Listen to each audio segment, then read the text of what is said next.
Assalamualaikum warahmatullahi taala wabarakatuh. Bersua kembali bersama saya Haji Wan dalam perkongsian Sirah Nabi.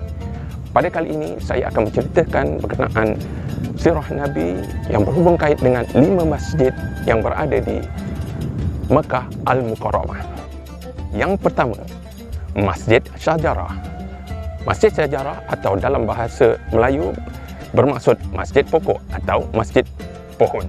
Terletak 800 meter daripada Masjidil Haram, berhampiran dengan Masjid Jin.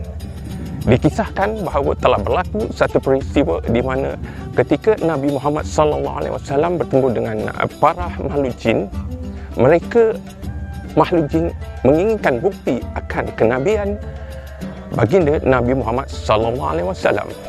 Lalu baginda telah memanggil sepohon pokok yang berada berhampiran dengan baginda Nabi Muhammad SAW agar datang kepada baginda untuk dibuktikan kepada para makhluk jin. Dengan itu, pohon tersebut telah mencabutkan akarnya daripada tanah dan bergerak menuju datang kepada Nabi Muhammad SAW.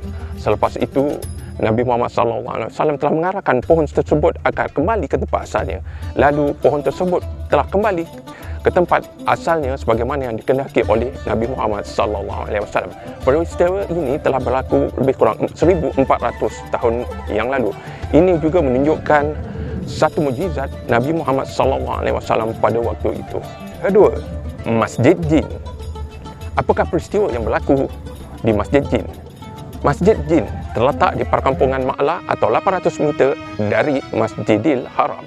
Ianya hanya 80 meter daripada Masjid Syajarah atau Masjid Pohon. Di Masjid Jin inilah para makhluk jin telah berbaiat kepada Rasulullah SAW setelah mendengar lantunan ayat-ayat Quran. Masjid Jin ini juga dikenali sebagai Masjid Bai'ah, iaitu bai'ah para jin kepada keislaman mereka. Ketiga, Masjid Namirah. Masjid Namirah terletak di Padang Arafah atau sekitar 22 km dari Masjidil Haram. Dahulu kawasan ini dipanggil dengan Lembah Urana. Di kawasan masjid inilah dahulu Nabi Muhammad SAW berwukuf, menyampaikan khutbah haji wada yang terakhir serta mengerjakan solat zuhur dan asar secara jamak asar sebelum baginda bergerak ke Jabal Rahmah untuk berdoa. Masjid Namirah ini juga digunakan hanya sekali setahun, iaitu pada musim haji. Dan sebagaimana yang sedia maklum, masjid ini sebenarnya terbahagi kepada dua kawasan, iaitu sebahagian dari kawasannya adalah kawasan Arafah dan sebahagiannya adalah kawasan luar Arafah. Keempat, Masjid Masyair Al-Haram. Masjid Masyair Al-Haram ini terletak di bumi Muzdalifah sekitar 16 km dari Masjidil Haram. Kawasan ini merupakan tanah lapang yang tidak diduduki oleh manusia. Mengikut satu hadis daripada Usamah bin Zaid, pada musim haji Nabi Muhammad SAW datang daripada bumi Arafah ke Muzdalifah di musim haji, turun daripada kenderaan iaitu unta beliau. Lalu baginda membuang air kecil di kawasan Masjid Masyair Al-Haram ini. Lantas selepas itu baginda berwuduk dan baginda bersolat Maghrib dan Isyak di kawasan tersebut. Kawasan ini hanya digunakan sekali sahaja setahun, iaitu pada tanggal 10 Zulhijjah. Kelima, Masjid Khif. Masjid Khif ini terletak di kawasan Mina, berdekatan dengan Jamrat, sejauh 7 km dari Masjidil Haram.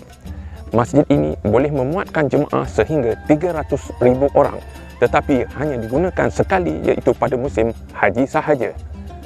Nabi Muhammad SAW dikatakan bermabit, yakni bermalam di Mina di kawasan Masjid Khif ini. Selain namanya Masjid Khif, masjid ini juga dikenali dengan nama Masjid 70 atau Masjid Al-Mu'ayshumah.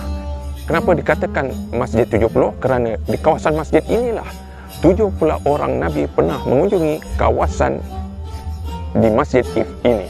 Manakala Nabi Muhammad SAW pernah dilihatkan oleh Allah bahawa Nabi Musa alaihissalam telah memakai 2 helai kain putih dan bersolat di sini. Manakala nama masjid Mu'aisyuma pula ialah kerana pohon Mu'aisyuma yang terletak di kawasan itu. Begitulah 5 masjid yang terletak di kawasan Mekah Al-Mukarramah yang jarang dikunjungi oleh para jemaah umrah daripada Malaysia dan juga dari Asia Tenggara. Semoga perkongsian saya kali ini dapat beri manfaat kepada semua.